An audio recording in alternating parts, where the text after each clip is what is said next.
بسم اللہ الرحمن الرحیم۔ السلام علیکم ورحمۃ اللہ وبرکاتہ۔ حضرت عائشہ صدیقہ رضی اللہ تعالیٰ عنہا فرماتی ہیں کہ ایک رات جس رات رسول اللہ صلی اللہ علیہ وسلم میرے پاس تھے، آپ صلی اللہ علیہ وسلم نے چادر رکھی اور جوتے مبارک اتارے، میں نے ان کو آپ کے پاؤں مبارک کے قریب رکھ دیا۔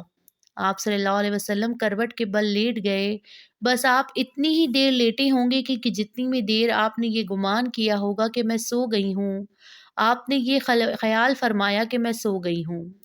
آپ نے نہایت آہستگی سے اپنی چادر اٹھائی اور نہایت آہستہ سے جوتے پہنے اور دروازے سے باہر نکل گئے اور نہایت نرمی اور آہستگی کے ساتھ دروازے کو بند کر دیا، تو میں نے بھی اپنے آپ کو ڈھانپا اور رسول اکرم صلی اللہ علیہ وسلم کے پیچھے پیچھے چلنے لگی، یہاں تک کہ رسول اکرم صلی اللہ علیہ وسلم جنت البقیع میں پہنچ گئے۔ پھر آپ صلی اللہ علیہ وسلم کافی دیر تک کھڑے رہے۔ پھر آپ صلی اللہ علیہ وسلم نے 3 مرتبہ اپنے ہاتھوں کو اٹھایا اور پھر آپ تیزی سے لوٹے اور میں بھی تیزی سے گھر کی طرف پلٹی اور آپ صلی اللہ علیہ وسلم سے پہلے گھر پہنچ گئی۔ میں لیٹی ہی تھی کہ رسول اکرم صلی اللہ علیہ وسلم گھر میں داخل ہوئے اور مجھے پیار سے فرمایا، اے عائشہ، تم گھبرائی ہوئی اور بے چین کیوں ہو؟ حضرت عائشہ رضی اللہ تعالیٰ عنہ فرماتی ہیں کہ میں نے عرض کیا، کیا کوئی بات نہیں یا رسول اللہ صلی اللہ علیہ وسلم؟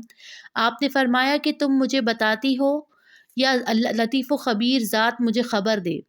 آپ نے عرض کیا، یا رسول اللہ، میرے ماں باپ آپ پر قربان ہوں، اور آپ نے سارا ماجرا حضور اکرم صلی اللہ علیہ وسلم کو سنا دیا۔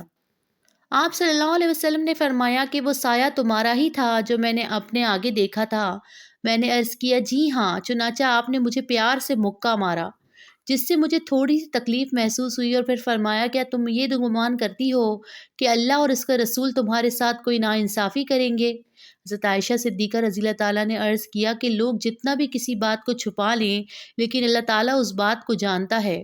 آپ نے فرمایا، ہاں، میرے پاس جبرائیل امین علیہ السلام اس وقت آئے تھے جب تم نے مجھے دیکھا تھا، بس انہوں نے مجھے پوشیدگی اور آہستہ سے آواز دی اور میں نے بھی انہیں آہستہ سے جواب دیا تاکہ تمہیں خبر نہ ہو، اور جبرائیل علیہ السلام تمہارے بے پردہ ہونے کی حالت میں تمہارے پاس نہیں آ سکتے تھے۔ جب میں نے سمجھا کہ تم سو چکی ہو تو میں نے تمہیں جگانا مناسب نہ سمجھا، اور یہ کہ کہیں تمہیں جگانے سے تم خوفزدہ نہ ہو جاؤ۔ بس جبرائیل نے آپ سے عرض کیا کہ آپ کا رب آپ کو یہ حکم دیتے ہیں کہ جنت البقیع میں دفن ہونے والے کے پاس جائیں اور ان کے لیے دعائے مغفرت فرمائیں۔ حضرت ام المومنین نے پوچھا کہ یا رسول اللہ، ہم ان کے لیے کیسے دعا کریں؟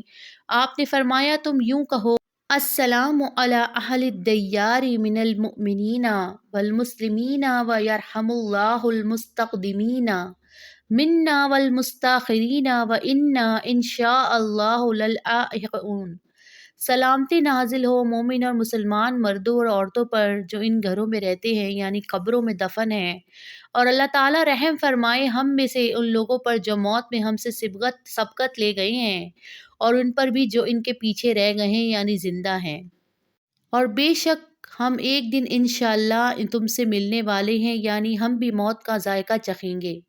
تو یہ وہ دعا تھی جو نبی کریم صلی اللہ علیہ وسلم نے حضرت عائشہ رضی اللہ تعالیٰ عنہا کو تلقین فرمائی تھی، اور ہمیں بھی چاہیے کہ ہم جب بھی اللہ تعالیٰ ضرور ہم سب کی حاضری لگوائے تو اس دعا کو وہاں پڑھیں اور زیادہ سے زیادہ ایسے عمل کریں جس سے نبی کریم صلی اللہ علیہ وسلم کی سنتوں پہ بھی عمل ہو سکے۔ اب جس طرح نبی کریم صلی اللہ علیہ وسلم نے حضرت عائشہ کی نیند کا بہت خیال کیا اور بہت آہستگی سے قدم مبارک اپنے باہر نکالے، ہمیں بھی چاہیے کہ ہم اگر کوئی سویا ہو تو اس کی نیند کا خیال کریں۔ واللہ اعلم بالصواب، جزاک اللہ۔